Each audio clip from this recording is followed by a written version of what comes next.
na tama pala si Digong. Bakit hindi natin pagtulong-tulungan na pauwiin na natin yung matanda?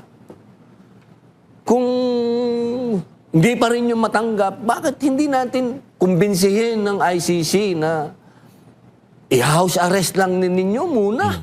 Outside the complaints ang hinihingi Bakit natin. hindi na lang nila sabihin, o sige na, sufficient na in substance, akyat na. Senado. We have now approved na ang impeachment, articles of impeachment, akyat na sa Senado para Tama. doon ang trial. People once and for all na walang basihan itong mga aligasyon nila laban sa ating Vice Presidente. Na-liquidate ng tama, ang commission proper ay maghuhusga na ito ay i-refund. Yes. Good morning mga kasama. Nandito naman tayo si Kuya Goods nagbabalik. At syempre kung di ka pa nakasubscribe, subscribe na lang po at hit mo na rin yung bell para lagi ang updated sa ating mga video. Ang gusto nyo pong sumali sa komunidad natin, andyan po yung join button at lagi nyo susubaybayan itong daily upload natin. At kung gusto nyo ma-shoutout, baka na isa ka na doon sa nasa shoutout natin, abangan mo sa dulo ng ating video. Kaya like, share, all gusto po tayo dyan, samahan mo na rin na subscribe. Ito, simulan natin talakayan. Isang taon na ho, mahigit si Tatay Digong doon sa Dahig. Pero hanggang ngayon, yung confirmation of charges o desisyon man lang, wala pa rin silang binibigay sa taong bayan. Malapit na ang desisyon. Ayan ang sabi nila. Hanggang kailan? Maglalabas na mahalagang desisyon ngayon daw, April 22, ang ICC Appeal Chamber patungkol ito sa issue ng jurisdiction kaya talaga, Kuya Goods. Bulol ka, status ng kaso. Hanggang ngayon ho talaga blanco ang sambayan ng Pilipino dito sa sinasabi nilang kaso ni Tatay Digong. Wala naman silang ebidensya. Namumulot na lang sila ng ebidensya. Kung kani-kanino lang. Ito nga usapin na mayroong nai-involved na taga-ICC. Na kumakamal ng $2 million. Sarap. Pati ba naman sa politika, nakailan pa kayo? Grabe, no? Hindi natin maiiwasan maglabas na sama ng loob si Senador Robin Padilla kasi oo nga naman, 81 years old na si Tatay Digong. Dapat nagpapahinga na ho ang matanda. Pinulitika pa na itong mga durobo at mga magnanakaw na ito. Para lang, mapagtakpan ng issue nitong pagnanakaw. Marami kasi magnanakaw na kongresista. Na-group effort pa kayo. Mga unggoy kayo, Abangan nyo lang. 2028, magsisimula ang Agila ng Davao. Kayo naman. Ano ba yung status ng kaso ni Tatay Digong? Wala pa rin Sa April 22 pa magkakaroon ng mahalagang balita daw. Kung matutuloy ba talaga ang kaso o madidismiss. Pero wish natin madismiss na. Dahil isang taon, hindi nila binigyan ng interim. Andun lang sa loob ng pasilidad, si Tatay Digong, wala man lang silang binigay na konsiderasyon. Wala namang kaso, hindi pa naman na-convict, pero pinagkukulong nila. Kinulong nila si Tatay Digong. Ano ba ang mga kaso na binintang kay Tatay Digong? Lalong-lalo na itong mga sabi nung Padre Damaso, 30,000 daw, mga witness nila. Wala nga 10 ang humarap doon sa ICC. Diba? Ano ba? Sabi nila, ano daw? Meron daw ginawa si Tatay Digong noong panahon niya. Mga unggoy. Walang ginawa si Tatay Digong. Kayo lang ang mga takot, dahil sa mga pinagagawa niyo mga hindi kaaya-aya. Meron dyan, nagbebenta ng pinagbabawal na candy. Meron dyan ng, alam niyo yung mga gawain ng masamang loob. Kaya takot na takot ito manumbalik ang mga Duterte. Lalong-lalo na ngayon, matunog ang pangalan ni BP Sara. Tas-tas kayo, abangan nyo. Doon naman sa mga nag-group effort. Kaway-kaway. Group effort, kilala kayo. Markado kayo ng taong bayan. Diba? Ngayon, parang tahimik kayo, Kumuha pa kayo ng padrino nyo para pagdating ng pag-upo ni BP Sara, meron kayong laban. Nako, may impeach yan. Kilala nyo ba yung padrino nila dyan? Salamat nga pala doon sa mga kababayan natin dyan sa Davao, especially doon sa mga supporters ni Kong Pulong. Nakasubaybay na ho. Andun sila sa harap ng bahay ni Kong Pulong, nagbabantay. Doon nga sa nabalita ang makikibisita. Piyesta ba? At makikibisita kayo? Makikibirthday ba kayo? Bakit kayo bibisita? Close ba kayo ni Kong Pulong? Close kayo?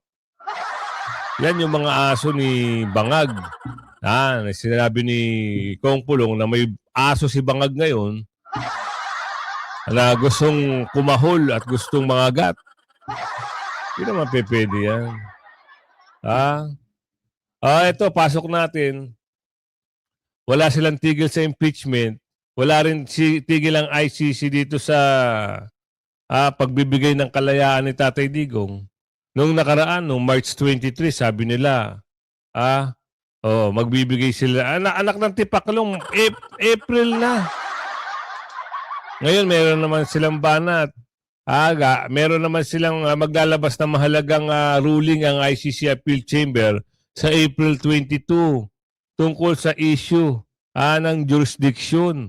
Ano ba jurisdiction ng ICC sa Pilipinas? Di ba nga tumiwalag na nga o nag-withdraw na ang Pilipinas nawawala yung S. Dito sa jurisdiction. Bakit ayaw nyo sana ma-back to you rin kayo, no?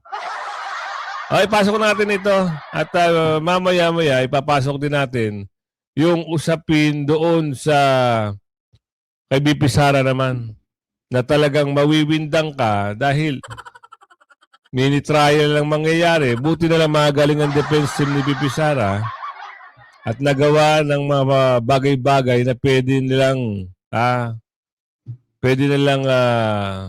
ipanlaban dito sa mga durobo sa Kamara. Kilala nyo naman yan. Ngayon, akala nila ito si Senator Robin Padilla ay ob-ob. Hindi nila alam.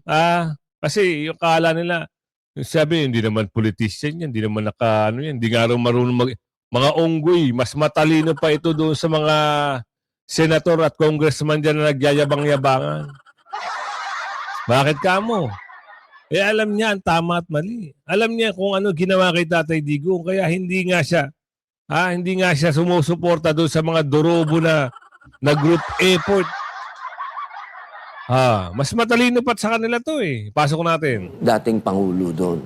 At ngayon, na-realize natin na tama naman pala yung kanyang mga sinasabi nung araw.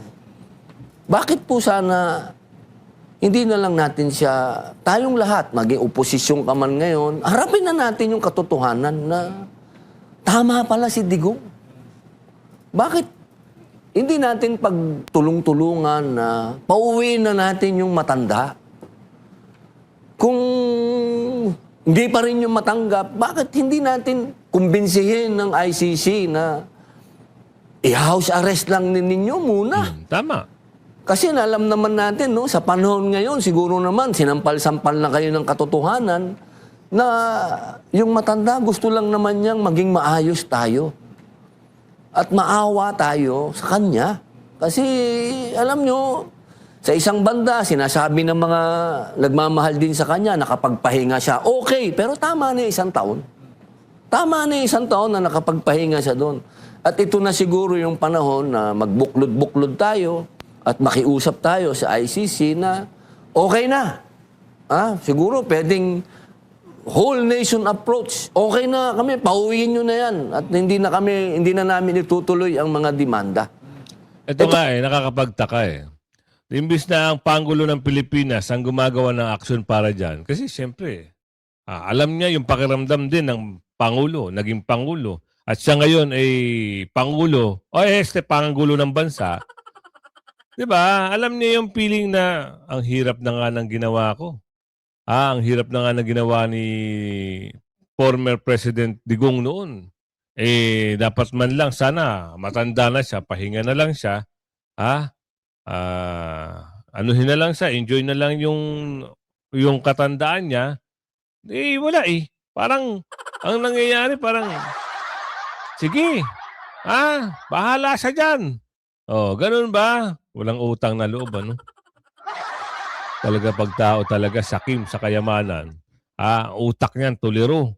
Gusto na magnakaw, na magnakaw, na magnakaw, na magnakaw, na magnakaw, na magnakaw. Puro pagnanakaw nasa isip. Hindi na sinaalang-alang, darating din siya sa katandaan. Ang problema, kung aabot siya sa 81 years old, baka hindi sabi ni Aling Ledesma, dahil sa nakikita niyo yung status ng katawan ng mama, parang, wag naman sana, wala tayong magagawa pag halimbawa gano'n ang mangyari. Pero kita nyo naman, dapat hindi niya na lang pinayagan yun. Dapat gumawa na lang siya ng, hindi pwede yan. Hindi tayo papayag na ibang lahi ang kukuha sa mga Pilipino para doon. Wala. Kitang-kita nyo naman kung ano yung pinagagawa. Baliktanaw lang ito, Baliktanaw lang ito sa mga nangyari. Bakit ba galit na galit sila kay Tatay Digong? Unang-una, may mga bagay na dapat may consider bakit nila ginawa yon. Kasi gusto nilang sirain yung loob ni Pipi Sara na pwede bang mag-resign na lang ako? Pwede bang bitawan ko na yung position ko kasi dinidestroy ako ng mga bangag sa gobyerno. Hindi. Buong loob ni Pipi Sara kaya hindi siya bumigay. So pwede rin mangyari na ito yung pamamaraan ng mga Dorobo kasi nga ayaw nilang patakbuhin si Pipi Sara sa 2028. Hindi nga sila pinakinggan ni Pipi Sara. Lalong naging agresibo ang Agila ng Davao. Ngayon, tas-tas kayo. 2028 is waving na. April na ho. April 3. So, 27 days, Mayo na. Ang bilis ng panahon, Alalahanin mo, boss, amo, manager. Pangulo. 1 year and 5 months. Tapos na ang karera mo. Wala kayong mahanap na pwedeng ipanlaban kay Bibi Sara. Nako. Kaya ito, gumagawa na naman ng kwento. Sa Davao naman. Si Congressman Pulong naman, ang target ng mga unggoy. Galingan nyo. Sasabihin sa inyo ni Aling Ledesma, taong bayan ho ang kikilos. Tandaan nyo yan. Huwag nyo lang pwersahin ng husto. Taong bayan ho ang kikilos, sabi ni Aling Ledesma, para ipanalo si BP Sara. Tuloy. Ito na ho yung oras na yon. Kasi ito na ho, hindi ba ho natin tinitingnan na parang binubuksan na ng Panginoon Diyos ang mga mata natin? Tama. Na sa sobra nating away-away, wala naman kinahinatnan ng ating bansa. Tandaan po ninyo, 18.3 trillion na ang ating utang, Yung mga pa, isa kababayan. Kung yun, hindi pa tayo nagigising sa katotohanan, 63% na yan, boss, ng GDP natin. Tandaan natin, ang international standard, pag lumagpas ka ng 60%, ibig sabihin, hindi ka na makaka-recover. Para ka ng failed state. Narinig nyo. So, nasa range na tayo ng 63%. Sinabi ni Senator Robin, pag nasa stage siya ng 60, parang hindi mo na kayang ibalik o makarecover. Naku po, ano ginawa ng gobyernong ito? Lalong nilugmok. Baka pagbaba nito, 20 trillion. Ang hirap, mga kasama. Mahirap talaga. Lalong-lalo na matakaw sa pera yung Pangulo, yung mga gabinete. Wala nang patutunguhan ng gobyernong ito. Unless, talagang umupo si BP Sara at kahit papaano makabayad ng utang, siyempre, 18 trillion kung yun ay gagamitin sa tama, maganda. Bakit kaya naman ng ibang bansa na palaguin ang kanilang lungsod at bayan? Bakit ang Pilipinas hindi kaya? Number one ang tanong, Kuya Guls. Number one ang sagot. Mga magnanakaw kasi. Puro magnanakaw. Kaya lang nagsisitakbuhan para magnakaw. Balik tanaw tayo dito sa impeachment ni BP Sara. Ito na naman sila. Talagang grabe ho ang kagustuhan ng mga dorobo na ito. Biruin mo magpapasubpe na sila na hindi naman dapat doon pag-usapan. Ang hinihingi nila ay paglilinaw kung meron ba talagang nagawang mali si BP Sara, kung meron bang pandarambong. Bakit ba gusto ng Congress na ma-impeach si BP Sara? Ang tanong, anong sagot nila doon? Para ano ba ito? Para malaman kung merong nilustay, merong posibleng pag-aabuso sa kapangyarihan, issue ng pananagutan. Yan yung mga dapat i-consider ng mga congressman o yung mga taga-House of Representative para dito kay BP Sara. Hindi. Lahat na hinalungkat nila, anak ng bugi, salin. Ang masakla pa dito mga kasama, yung salin na sinasabi nila, panahon pa ni Kupong-Kupong yun. Nung mayor pa si BP Sara, pinagsasama-sama nila, which is hindi naman. 'Di ba? Natural, medyo lalaki. Kasi, nag-vice president siya. Hindi naman porket lumaki yun, galing yun sa pagpandodorobo. May negosyo ho. Ang asawa ni BP Sara, abogado, maraming hinahawakang kumpanya.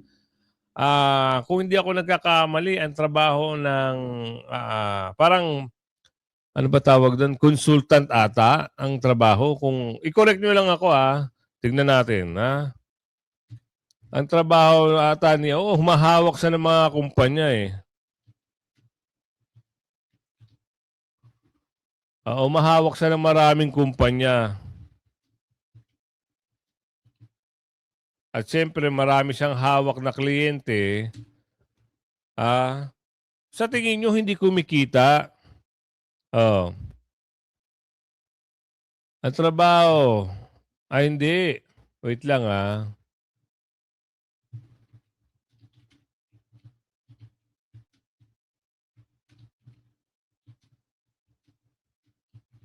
Ayan. Tignan natin dito. Si Man Scarpio ay isang abogado. Natural. 'Di ba? Kung ikaw ay abogado, marami kang kliyente. Siya din ay isang partner lawyer. Sa isang law firm, which is Scarpio and Duterte Lawyer. Okay, tanyo na. Paano hindi kikita? Nagpa-practice pa siya ng law sa larangan tulad ng corporate law. Yan sinasabi ko sa inyo, corporate law. Umahawak siya ng mga corporate at siya yung abogado. Kaya nagtataka tayo dito sa mga ungas ng mga taga-kamara, pati salin, inaatupag ungkatin. Pasok. The Vice President feel about these proceedings now? This is the second time now.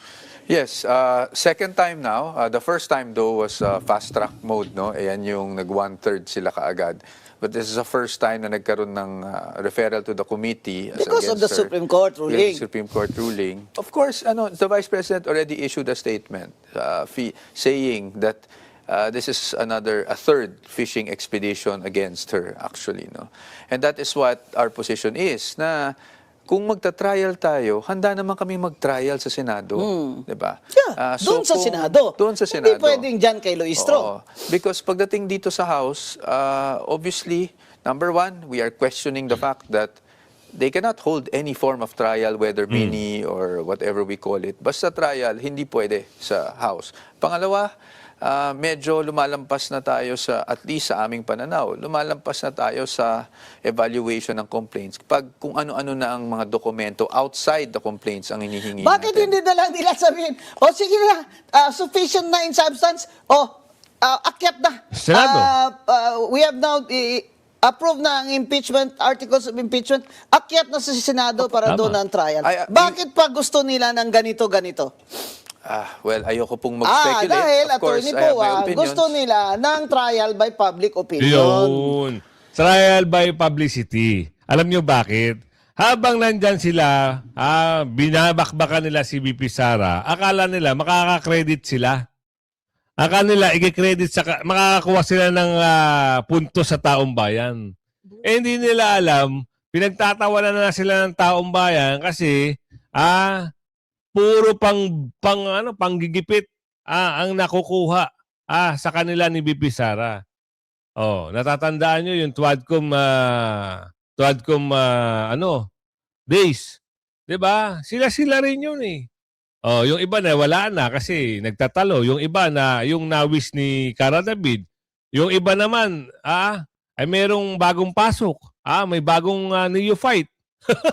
Pero hindi pa rin maabante kay VP Sara eh. Alam nyo, masyado kayong matalino dyan, mas matalino kami sa inyo. Yun. We are 10 steps ahead of you. Alam na namin yung ginagawa nyo dyan sa Committee on Justice. Mamaya, pati ako, ipakontempt nyo na.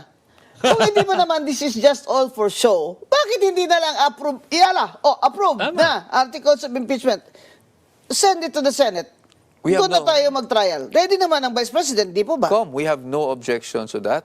No, Narinig na nga natin na may numero na, 'di ba? May mga statements na may numero na. That's why we're saying kung pinag-uusapan na pala ang numero ngayon at may numero na and they want to already elevate it to the Senate, wala kaming problema doon because Tama. there we can fully defend the rights of the Vice Yes, President. so there you have Hindi, tsaka isa doon, kaya nasasabing trial by publicity. Kasi nga, ginagamit na lang nila itong kamera o itong committee na ito para magpakilala. Kung kayo ho ay may ambisyon na tumakbo sa mataas pang posisyon, no way na ho. Hindi ho kayo makakuha ng boto. Bakit mo nasabi yan? Dito pa nga lang, pinagtatawanan na sila ng taong bayan eh. Di ba? Pinagtatawanan sila. Yun ang hindi nila kayang tanggapin. Akala nila tama yung mga pinagagawa nila, nililitis nila. Hindi naman right venue yan para husgahan nyo si VP Sara. Hindi na kayo nadala. Paulit-ulit na sinagot ng COA, pati mga Supreme Court nagsalita na ayaw nyo pa rin maniwala. Although hindi ang COA ang magdesisyon dito sa usapin ng impeachment. Pero dapat kinonsider nyo kung ano yung paliwanag ng COA. Ano yung report ng COA. Wala nga misuse, wala nga pandarambong, walang mga ganun. Ayaw nila maniwala. Gusto lang ipasok yung kung ano yung kagustuhan ng amo nila na sige, impeach nyo yan para wala na tayong kalaban sa 2028. Unggoy! Hindi kayo mananalo sa mga Duterte, tandaan nyo yan. No We can test opportunity. the credibility of these witnesses that they will Yes. produce. One We of them can- will be Madriaga, Yes. Well, I suppose because he was also who is in issued a jail subpoena. for kidnapping for ransom. Yes. Aray. And Ano so- ba kayong mas magaling na na testigo dyan na hindi naman kidnapper?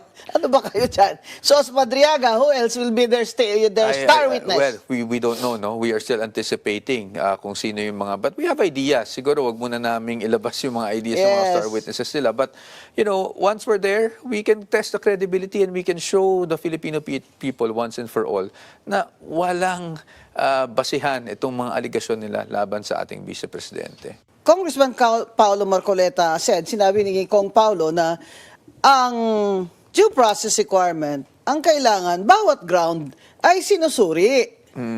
Kunyari, may ground sila ng bribery. Susuriin ng committee. O sa ground ng bribery, meron bang sufficiency in substance?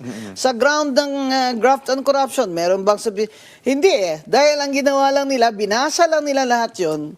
At sinabi nilang sufficient ito in substance. Ang nangyari dyan, Atty. Guanzon, ganito. Kaya nga sinasabi ng taong bayan, swerte sila kasi marami sila dyan. Nagkakampi-kampihan sila, gumawa sila ng eksena, o apat ang nag-complain. Yung dalawa na itsapera, pero yung napakahinang ebidensya, yun ang dinerecho nila. Yung pangatlo at pang-apat na complain. Ngayon, sino-sino ba ang complainant doon? Siyempre, si Daylay, yung mga paring, ano pa tawag doon? Damaso. At ito pa, yung taga Maynila na hindi naman nanalo, pinanalo. Yan yung mga bida-bidahan ngayon doon. Akala naman nila, makakakuha sila ng simpatya, akala nila, sa ginawa nila na yan, kaya nila pabagsakin si BP Sara. Napaka-og-og na mga ito. Dahil akala nila, dahil sa ginagawa nilang mini trial, mapapaniwala nila ang milyon-milyong Pilipino na si BP Sara ay nandarambong o nandambong. Mali kayo doon. Walang ganun. Walang ninakaw si BP Sara. Simulan natin. 125 million. Ilang taon ang pinag-uusapan niyang 125 million nyo? Kung may ninakaw si BP Sara, bakit hindi nyo mapalitan ng issue na 125 million? Nakapokus pa rin kayo sa 125 million kasi wala kayong maibato. Gumawa lang kayo ng kwento, mga unggoy kayo sa kamera. Diba? 125 mula noon hanggang ngayon, si 125 million pa rin ang pinag-uusapan. Wala silang mabigay na mabigat na ebidensya para patunayan. Eto, pinasok na si Madriaga. Mas pinaniniwalaan nyo si Madriaga. Si Madriaga nasa Oblo noong taong pang ano. Ito pa ang issue. Yung 18 Marines naglabas na ebidensya. Mas paniniwalaan pa raw nila, yung ano ni Madriaga kaysa dito sa 18 Marines. Takot nga silang iharap eh. Ngayon, hinahamon kayo ni Atty. Powa, hinahamon kayo ni Atty. Guanzon, diretso na sa Senado. Kasi pag nasa Senado na, lalabas na ang 18 Marines. Baka lumabas din si Saldico. Ayan ang iniintay natin. Pag lumabas si Saldico, tas-tas kayo lahat dyan. Oo, and also when you say, yun nga, recital of facts, no? Yun din yung ano namin eh. Wala namang ultimate facts eh. For example, they said the Vice President committed plunder. No, alam naman natin may elements ang krimen na plunder. You are a public officer, amount is 50 million and above, and then lastly, and this is the most important part, there is amassing, acquiring, 'di ba, appropriating ill-gotten wealth. For example, ngayon, dun sa allegation, sabi nila, may confidential funds. That's elephant in the room, confidential funds, hindi ba? May confidential funds. Dinisburse ang confidential funds. Ngayon, paano natin nasabing napunta sa bulsa ng Vice Presidente yung ano? And I've said this before, kung ang confidential funds ay hindi na-liquidate ng tama, ang commission proper ay maghuhusga na ito ay i-refund. Pero dito sa case ni VP Sara Duterte, sinabi ng COA na may unqualified sila na report at ito ay na-liquidate na ng tama. Hindi ibig sabihin na kung hindi mo na-liquidate ang inyong confidential fund, ay plunder na. Kasi sa plunder, kailangan may transaction ka. May transaction ka na ikaw ang may control. Yung problema, wala namang nagbibigay ng ganyang opinion sa ating mga congressman dahil wala naman iniisa sa kanila dyan dating COA commissioner. At hindi naman sila nagtatawag dahil hindi naman sila magtatawag ng experts. So ngayon, ang tinasabi nila, sila na lang ang magsusuri. Kaya sinasabi ng Luistro na gagawa sila ng mini trial. Abay, Congresswoman Luistro, baka mini pudol ang ibig mong sabihin. Dahil yung mini trial na yan, wala yan sa konstitusyon. Hindi po yan jurisdiction ng House of Representatives. Under Article 9, Section 3, Subparagraph 6, the power to try the impeachment cases lies solely on the Senate. Sa Senate lang. Wala na tayong pag-uusapan dyan, kaya hindi dumarating si VP Sara dyan. Kasi nga, gagawing kangaroo court.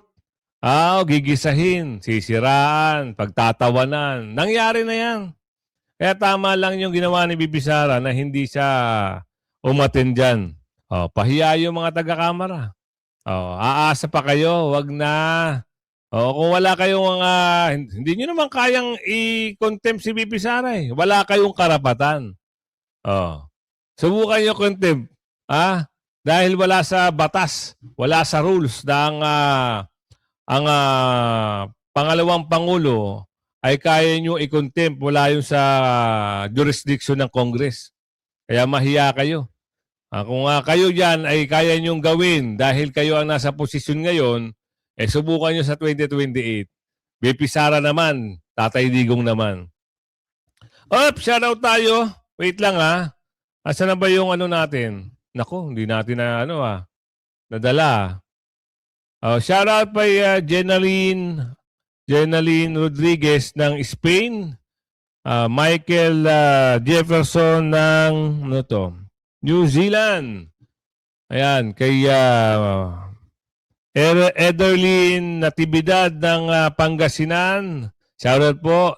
At kay Jerry Alcantara ng Las Piñas City. Ang dami nagpapashoutout sa iyo. Baka ikaw na susunod Alan Carpio. Ang labo kasi maliit eh. Alan Carpio ng Nevada, USA. Yan, maabot na tayo ng US. Kaya kung umabot ka sa video natin ito, hanggang sa muli, huwag mo kalimutan mag-like, share, subscribe, at hit mo yung bell para mayroon kang notification na natatanggap everyday. Bye-bye!